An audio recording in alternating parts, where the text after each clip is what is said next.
I always thought analytics were enough. I thought if I simply tracked click-through rates, retention curves, and trending topics, I could predict what to make next. But analytics only tell you what happened, not what will happen. And in a world where thousands of creators upload every minute, reacting is too slow.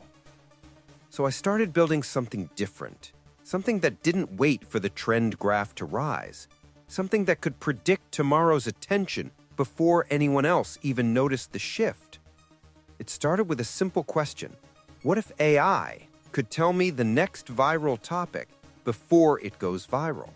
Not by guessing, but by reading patterns humans can't see. I connected multiple models into a single system, a behavioral model, a semantic pattern recognition model, an emotional state tracker, and a micro-trend detector that scraped the public web in real time. But the real breakthrough was what happened when I connected them to a meta model, one that didn't analyze content, but analyzed human behavior. See, humans aren't random. We search in patterns, we click in patterns, we obsess in patterns. What looks unpredictable to creators is entirely deterministic to a strong enough model. So the AI began mapping content not as isolated videos, but as emotional chains, sequences of curiosity that pulled people from one topic to the next. It wasn't predicting videos, it was predicting psychological momentum. The first time it worked, I didn't believe it. The AI told me, tomorrow there will be a spike in searches about AI systems that self-improve without human input. At that moment, nothing on social media mentioned it. No trend graphs showed anything. No major accounts were posting about it. It looked like nonsense. But I recorded the video anyway.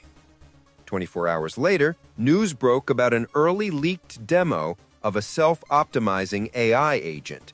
My video, already uploaded, hit the algorithm exactly as the topic exploded. I didn't chase the trend. I arrived before it.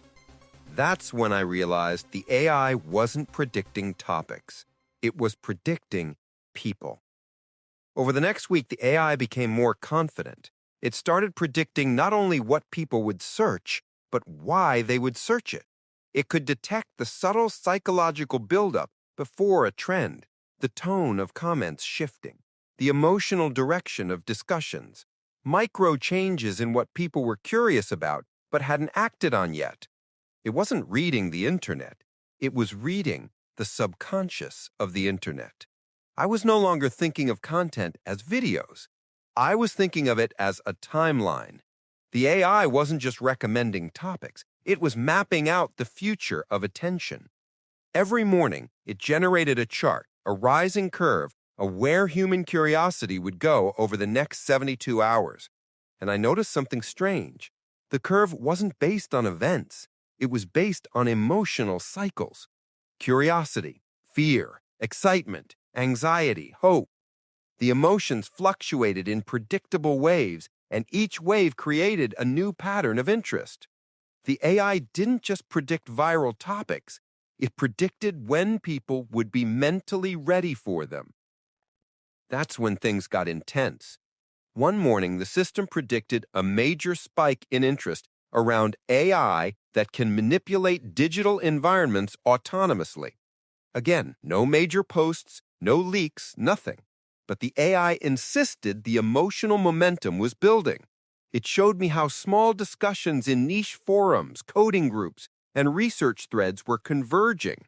Even if people weren't saying it publicly yet, their curiosity was aligning. I made the video. Within 36 hours, a research paper dropped about autonomous simulation agents. And for the second time, I watched a video blow up instantly because the AI had prepared me before the world was ready. Then something happened that changed my entire understanding of what I had built. The system generated a topic prediction that didn't match any real-world activity at all. No early signals, no small discussions, nothing. It said people would suddenly become interested in AI that understands their personal motivations better than they do. It framed it as an emotional spike rather than a technological one, a prediction not based on data, but on psychology. That same week, multiple creators started posting casual videos about how AI understands me, AI knows my personality, AI is getting too good at reading me. Not tech demos, not research, just raw emotion, a collective feeling being expressed unconsciously across the internet. My AI had predicted a trend built not on information, but on identity. And that's when I realized something important. People don't go viral because of content. Topics don't trend because they're exciting.